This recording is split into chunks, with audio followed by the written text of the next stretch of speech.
खुलुमबाय। गिबियावनो नोंथांमोनखौ बयखौबो सोरजिदा क्रिएटिभिटी चेनेलाव बरायनायजों लोगोसे फुंबिलिनि गाहाम हामलायनायखौ बावहरग्रोनाय जाबाय। दिनैनि माखासे निउस आपडेटफोरखौ नोंथांमोननि सिगाङाव फोरमायथिना होनो आवगायनाय जालायबाय। नोंथांमोनहा भिडिअखौ नायनानै मोजां मोनोब्ला लाइक खालामगोन होनना आसा खालामबाय। लोगोसे इउटिउब चेनेलखौ दाबो साबस्क्राइब खालामाखैबा साबस्क्राइब खालामनानै लानो थाखाय गुरै खावलायनाय जाबाय। थ' बिदिब्ला जोङो भिडिअखौ जागायनोसै। लादाख इउनियन टेरिटरियाव गोदानै मोनबा जिल्ला गायसनथाय नुनो मोननाय जादों। मख'नो गोनांदि भारतनि नखर मन्त्रि अमित शाह बिथाङा मैया गावनि टुइटारनि गेजेरजों बे बाथ्राखौ समाजारि बिजोंनि गेजेरजों फोरमायथिनानै होदों। मख'नो गोनांदि लादाख इउनियन टेरिटरि जाखांनायनि उनाव मैया आरोबाव गोदान बे थांखिखौ लानाय जादों होनना मिथिनो मोननाय जादों। भारतनि नरेन्द्र मदि बिथाङा गावनि खोथा होनाय बायदियैनो थारैनो लादाखनि रायजो राजा आरो सुबुंफोरनि जौगानायनि थाखाय बिथांमोननि मुलाम्फानि थाखायनो बे थांखिखौ लादों होनना मिथिदों। जेराव बे बाथ्राखौ बुंथिनानै होदों नखर मन्त्रि अमित शाहया। लोगोसे बिथाङा गोदान जिल्लाफोरखौ गावनि टुइटारनि एकाउन्टजों बुंथिनानै होदों। जेराव बे गोदान जिल्लाफोरा फारियै जानस्कार, द्रास, साम, नुब्रा आरो सांथां होननानै मिथिनो मोननाय जादों। जायनि गेजेरजों भारत सरकारा खोथा होनाय बायदियैनो बै ओनसोलनि रायजो राजाफोरा बेफोर मुलाम्फा आरो गोबां मुलाम्फा मोननो हागोन होननानैबो बिथाङा गावनि टुइटारनि गेजेरजों फोरमायथिनानै होदों।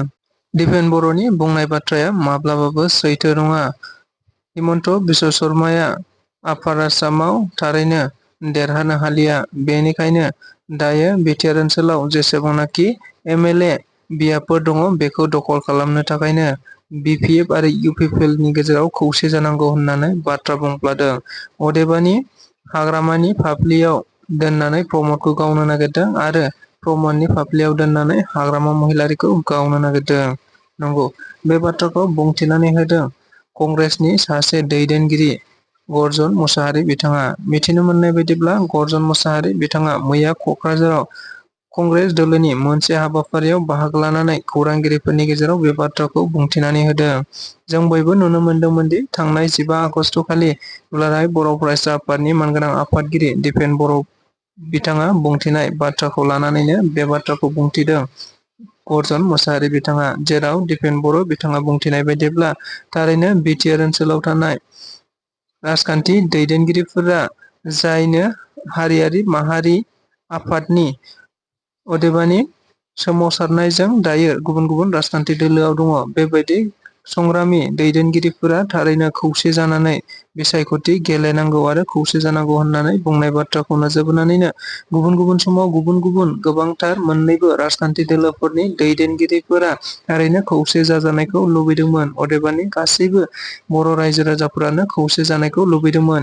बेबायदि समावनो मैया कंग्रेसनि सासे दैदेनगिरि गर्जन मुसाहारि बाथ्रा बुंनायखौ थारैनो गोबाङा दुखु मोननाय फोरमायदों। जेराव गर्जन मुसाहारि बिथाङा बुंनाय बायदिब्ला थारैनो दिपेन बर'नि बुंनाय बाथ्राया मोनसेबो सैथो नङा आरो माब्लाबाबो सैथो नङा होननानै बिथाङा बुंथिनानै होदों। लोगोसेनो हाग्रामा महिलारि आरो प्रमद बर'नि गेजेराव माब्लाबाबो खौसेथि जानाय नङा होननानैबो बुंथिदों। मानोना हिमन्त बिश्व शर्माया दायो गावखौ जेनखागोनखौ मिथिखानानै अदेबानि गौरब गगैया दायो आपार आसामाव गासैबो बिसायख'थियाव देरहागोनखौ नोजोर बोनानै बिटिआर ओनसोलाव थानाय राजखान्थियारि बियाबफोरखौ हिमन्त बिश्व शर्माया टारगेट खालामदों। बेनिखायनो दायो बर'फोरनि गेजेराव खौसे जानायखौ टारगेट लाफादों होननानैबो बिथाङा गोख्रों रावजों बुंथिनानै होदों। बिटिआरनि गाहाय मावफुं सोद्रोमा प्रमद बर' बिथांनि नुजाथिनायाव मैया तामुलपुराव मोनसे जयनिं हाबाफारि जानानै थाङो। मख'नो गोनांदि बिटिआर सरकारनि आथिखाल इउपिपिएल राजखान्थि दोलोआव गुबुन गुबुन लाइमोनफोरा दायो गुबुन गुबुन समाव गुबुन गुबुन जायगा आरो थावनिफोराव इउपिपिएल राजखान्थि दोलोनि आदर्श सानथौफोरखौ मोजां मोननानै जयनिं जाबोबाय थादों। थिग बेबायदिनो मैयाबो बिटिआरनि गाहाय मावफुं सोद्रोमा प्रमद बर' बिथांनि नुजाथिनायावनो इउपिपिएल राजखान्थि दोलोआव गासै 47 सेंग्रा लाइमोनफोरा जयनिं जादों होनना मिथिनो मोननाय जादों। मख'नो गोनांदि बे जयनिं हाबाफारियाव गुबैयै आसु, जिएसपि आरो बिपिएफनि सोद्रोमा आरो लाइमोनफोरा इउपिपिएल राजखान्थि दोलोआव जयनिं जायो होनना मिथिनो मोनदों। लोगोसेनो बे हाबाफारियाव बाहागो लानानै बिटिआरनि गाहाय मावफुं सोद्रोमा प्रमद बर' बिथाङा लाइमोनफोरखौ बरायनानै लानायजों लोगोसे बिथाङा आसा खालामदों फैबाय थानाय समाव दोलो आरो ओनसोलनि मोजां हाबाफोर मावनायाव थारैनो बे लाइमोनफोरा मैखोम बिहोमा होलांगोन होननानै। दुलाराय बर' फरायसा आफादनि आखायाव बियो थासिगोन। थारैनो इउपिपिएल, बिपिएफ राजखान्थि दोलोफोरखौ खौसे जानांगौ होननानै दुलाराय बर' फरायसा आफादा बुंबाय थादों। बेनिखायनो दुलाराय बर' फरायसा आफादनि आखायाव थागोन। मानोना दुलाराय बर' फरायसा आफादा बेसेबां खौसे खालामनो हायो बेखौ जों फैबाय थानाय समासो नुगोन। दायो 2025 मायथाइयाव हाग्रामा महिलारी बिथाङानो बिटिसिनि फिन चिफ जाफिनगोन आरो बेयाव जेबो सन्देह गैला। दायो इउपिपिएल आरो बिजेपि मोननै राजखान्थि दोलोजों बिटिसिआव सरकार सालायबाय थादोंब्लाबो नाथाय बे मोननैनि गेजेराव दायो जेबो गैलिया, सोमोन्दो गैलिया। सासेया सासेजों, मोनसेया मोनसेजों राजखान्थि दोलोफोरा बखिलायगासिनो दङ। अदेबानि मोननै राजखान्थि दोलोआ एलायन्सआव थानानैबो सरकार सामलायनानैबो दायो मोनसेया मोनसे पार्टिखौ बखिलायबाय थादों। बेनि ओंथिया थारैनो प्रमद बर' बिथाङा बिटिसिखौ सामलायनायाव फैमाल जादों। नंगौ, बे बाथ्राखौ बुंथिनानै होदों बिपिएफ राजखान्थि दोलोनिनो सासे दैदेनगिरि प्रहलाद ब्रह्म बिथाङा। मिथिनो मोननाय बायदिब्ला प्रमद बर' बिथाङा दायो बिटिआरआव जेबो राजखान्थि सामलायनो हायाखिसै, अदेबानि सरकारखौ मोजाङै सामलायनो हायाखिसै। बेनि थाखायनो फैबाय थानाय समाव बिजेपि आरो इउपिपिएलनि गेजेराव दायो गावजों गावनि गेजेराव सरकाराव थानानैबो सरकार सामलायबाय थानाय समावनो बखिलायबाय थादों। बेनि ओंथिया बेनो प्रमद बर' बिथाङा बिटिसिखौ सामलायनायाव फैमाल जादों।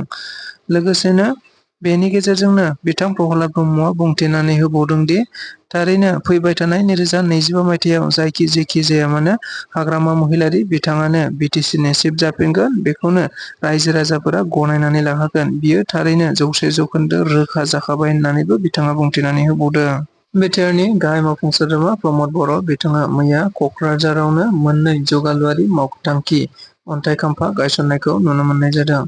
मख'नो गोनांदि बिटिआर ओनसोलाव दायो गोजौ थाखोनि मोनसे अडिट'रियाम आरो आलासि जिरायग्रा न' गैया, जायखौ नोजोर बोनानैनो गोजान गुबुन हादाबनि आलासिफोरा फैनानै बिटिआर ओनसोलाव जिरायफैनो एबा रेस्ट लाफैनो सम मोना, अदेबानि जायगा गैया।